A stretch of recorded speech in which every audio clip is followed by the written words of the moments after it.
இன்றைய தியானம். அவர் என்னை கொன்று போட்டாலும் அவர் மேல் நம்பிக்கையாய் இருப்பேன். ஆனாலும் என் வழிகளை அவருக்கு முன்பாக ரூபகாரம் பண்ணுவேன். யோபு 13:15. ஆண்டவரும் இரட்சகருமாகிய இயேசு கிறிஸ்துவின் நாமத்தினாலே இந்த காலைவேளையிலே இன்றைய தியான நிகழ்ச்சியின் வாயிலாக உங்கள் ஒவ்வொருவரையும் சந்திப்பதில் நான் கிறிஸ்துவுக்குள் மிக்க மகிழ்ச்சி அடைகிறேன். பிரியமானவர்களே, யோபு இந்த வார்த்தையை சொல்றார். அவர் என்னை கொன்று போட்டாலும் அவர் மேல் நம்பிக்கையாய் இருப்பேன். என் மனைவியை தவிர மற்ற எல்லாம் என்னை விட்டு போயிட்டு, என்னை பார்க்க வந்த ஃப்ரெண்ட்ஸ் எல்லாம் தாறுமாறா என்னை பேசுகிறாங்க. எல்லாரும் என்னை எள்ளி நகையாடினாங்க. என் வீட்டு வேலைக்காரங்கள்லேருந்து எல்லாருமே வித்தியாசமாக செயல்பட்டாலும் என்னுடைய அறிக்கை இதுதான்னு சொல்லி யோபு தெளிவாக ஸ்டேட்மெண்ட் கொடுக்குறார். அவர் என்னை கொன்று போட்டாலும் அவர் மேல் நம்பிக்கையாய் இருப்பேன். என் அன்பு சகோதர சகோதரிகளே, ஒவ்வொரு ரட்சிக்கப்பட்ட பிள்ளையும் இப்படி ஒரு அறிக்கை செய்யணும்னு கர்த்தர் எதிர்பார்க்கிறார். அவர் என்னை கொன்று போட்டாலும் அவர் மேல் நம்பிக்கையாயிருப்பேன். அப்படி ஒரு பாசம் நேசம் அவர் மேலே நம்ம வச்சிட்டோன்னு சொன்னால், அவர் தவிர நமக்கு வேற எதுவும் பெருசாக தெரியாது. பெரியமானே, அவர் தானே செய்கிறாரு, அவர் தானே அடிக்கிறாரு, அவர் தானே எடுக்கிறாரு, அவர் தானே கொடுத்தாரு, அவர் எடுக்கிறாரு. அப்படி நம்மையும் கூட கர்த்தர் இந்த விசுவாச யாத்திரையில் வழி நடத்துவார். ஆனால் யோபு அந்த வசனத்தை முடிக்கும்போது என்ன சொல்றார்? ஆனாலும் என் வழிகளை அவருக்கு முன்பாக ரூபகாரம் பண்ணுவேன்னு சொல்றார். இதே யோபு 13:18 வசனம் பாருங்க. இதோ என் நியாயங்களை அணி அணியாக வைத்தேன், என் நீதி விளங்கும் என்று அறிவேன். அவ்வளவு ஒரு விசுவாசத்தோடு தைரியமா சொல்ற, என் நியாயங்களை அணி அணியாக நான் வச்சிட்டேன், என் நீதி விளங்கும் என்று அறிவேன் என்று சொல்லுகிறார். விசுவாச அறிக்கையில அவர் தளராதபடிக்கு இந்த வசனங்களிலே கூறுகிறதே நாம் பார்க்கிறோம். யோபு 19:25 முதல் 28 வரை உள்ள வசனத்துல யோபு தீர்க்க தரிசனமான காரியங்களை அவர் கூறுகிறத, இயேசு கிறிஸ்துவினுடைய வருகை குறித்து அவர் பேசுறத நம்ம இந்த வசனங்களிலே கண்டறியலாம். என் மீட்பர் உயிரோடு இருக்கிறார் என்றும் அவர் கடைசி நாளில் பூமியின் மேல் நிற்பார் என்றும் நான் அறிந்திருக்கிறேன். இந்த என் தோல் முதலானவை அழுகி போன பின்பு நான் என் மாம்சத்தில் இருந்து தேவனை பார்ப்பேன்.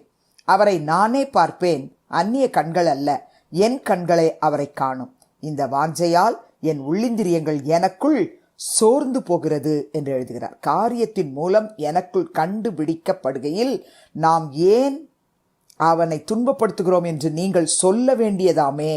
இந்த வார்த்தைகள் எல்லாம் நமக்கு என்ன சொல்லி கொடுக்குதுன்னு சொன்னா, நமக்கு ஒரு தரிசன பார்வை தேவை, நமக்கு தைரியம் தேவை.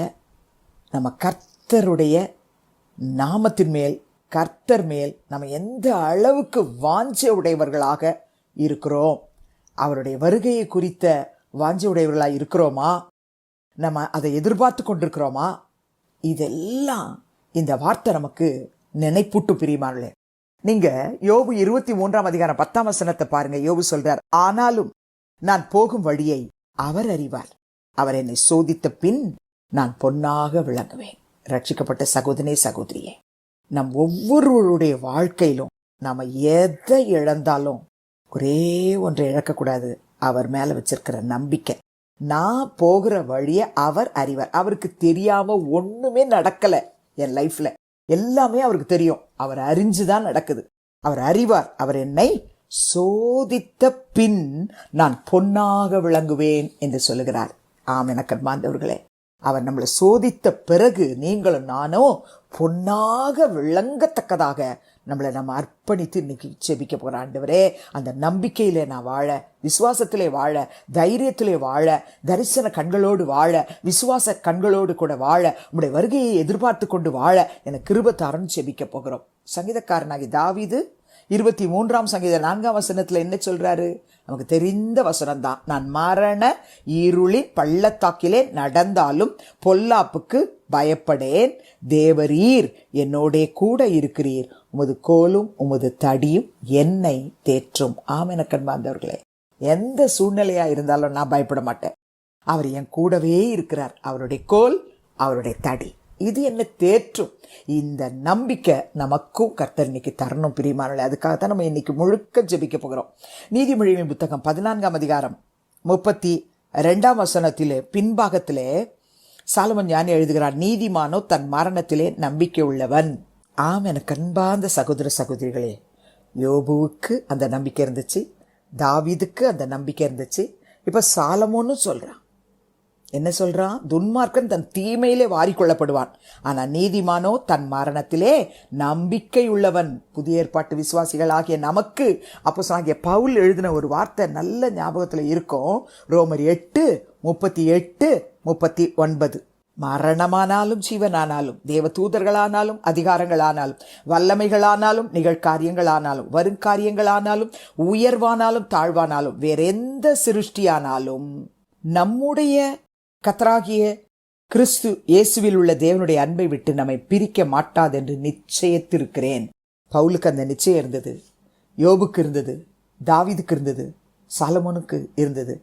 எனக்கும் தாரோ ஆண்டவர். ஜெபிக்கலாமா? தகப்பனே, இயேசு கிறிஸ்துவின் நாமத்தில் உடைய சமூகத்துக்கு நாங்கள் வருகிறோம். யோபு 13:15 படி, அவர் என்னை கொன்று போட்டாலும் நான் அவர் மேல் நம்பிக்கையாயிருப்பேன்னு சொன்னாரே. நாங்கள் எல்லோரும் மேல் நம்பிக்கையாயிருக்க எங்களுக்கு உதவி செய்யும்.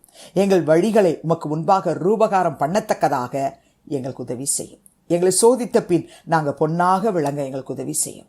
நீர் எங்களோடு இருக்கிறபடினாலே மரண இருளின் பள்ளத்தாக்கிலே நடக்க நேர்ந்தாலும் பொல்லாப்புக்கு பயப்படாதபடிக்கு கிறிஸ்துவின் அன்பை விட்டு எதுவும் என்னை பிரிக்க மாட்டாது என்ற நிச்சயத்தோடு வாழ உதவி செய்யப்பா. தரிசனத்தோடு வாழ உதவி செய்யும். உடைய வருகைக்காய் ஆயத்தப்பட உதவி செய்யும். என் மீட்பர் உயிரோடு இருக்கிறார், அவர் கடைசி நாளில் பூமியின் மேல் நிற்பார் என்றும் நான் அறிந்திருக்கிறேன் என்று சொல்லத்தக்கதாக எங்களுக்கு கிருபை தாரும், ஆசீர்வதி.